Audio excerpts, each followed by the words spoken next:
جب اللہ مدد کرنے پہ آتا ہے تو کچھ خاص اشارے اور نشانیاں ظاہر کرتا ہے۔ جب تم مدد مانگتے ہو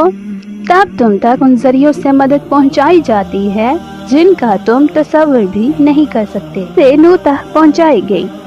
کیونکہ تم اللہ کی مصلحتیں نہیں جان سکتے اور دعائیں تو ناممکن کے لیے ہی ہوتی ہیں، اور جو نوح کا خدا ہے وہ تمہارا بھی تو خدا ہے۔ تم نہیں جانتے کہ تمہارے لیے کیا کچھ سوچ رکھا ہے، تم نہیں جانتے کہ اللہ نے تم تک تمہاری چاہت پہنچانے کے کتنے انتظامات کر رکھے ہیں، تم نہیں جانتے کہ اس دیری کے بعد تمہاری ہر اس دعا کی قبولیت ہے جو تم مانگا کرتے تھے،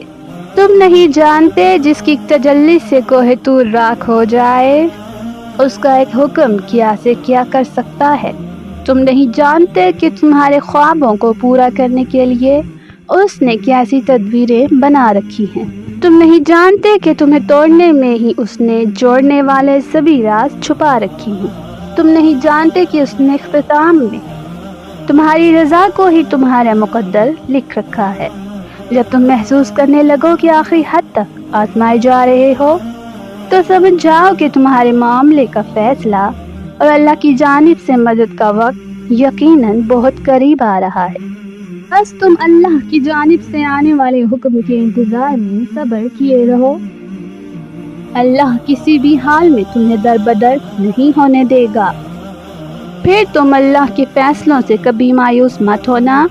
اور توکل رکھنا کہ اللہ کی رحمت تمہارے دل میں پیدا ہونے والے ہر خوف سے بڑی ہے۔ اس کا ایک گن تمہارے ناممکن معاملات کو ممکن بننے کے لیے کافی ہے، وہ ان کہانیوں کو بھی مکمل کر سکتا ہے جو تمہارے بس میں نہیں، تمہیں بس یقین رکھنا کہ جو تمہارا ہے اس تک تمہیں پہنچنا نہیں پڑے گا، بلکہ وہ خود راستہ ڈھونڈ کر تم تک پہنچا دیا جائے گا۔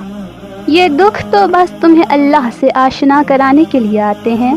اور اداسی تمہارا امتحان ہوتی ہے کہ کب تک انتظار کرتے ہو، پھر تمہیں وہ سب واپس دے دیا جاتا ہے جس کے بارے میں تم اللہ سے بات کیا کرتے تھے، جس کے لیے تم راتوں کو اٹھ کر التجا کیا کرتے، تو پھر کیوں پریشان ہو؟ تمہارا رب تو اتنا رحیم ہے کہ تم اس کی ایک صدا پہ لبیک کہہ دو تو وہ تمہاری تمام صداؤں پہ کن فرما دیتا ہے،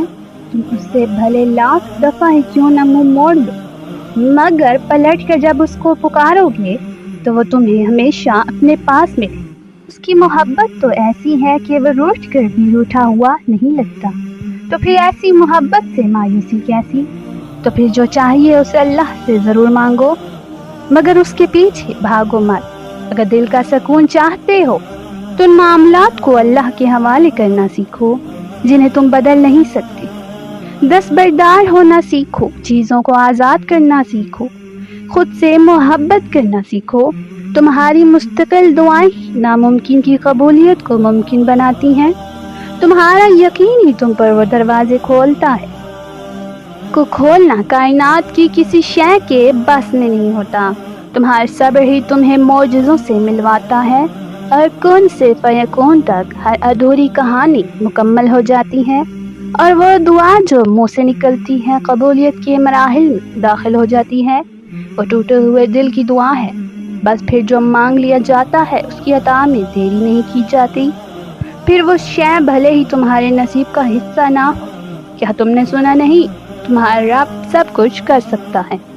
تم جتنی دفعہ دعا مانگتے ہو اللہ اتنی دفعہ تمہیں تمہاری دعاؤں کے جواب دیتا ہے۔ تم یہاں ایک قطرے کے لیے رو رہے ہو کہ تمہارا رب تو تمہیں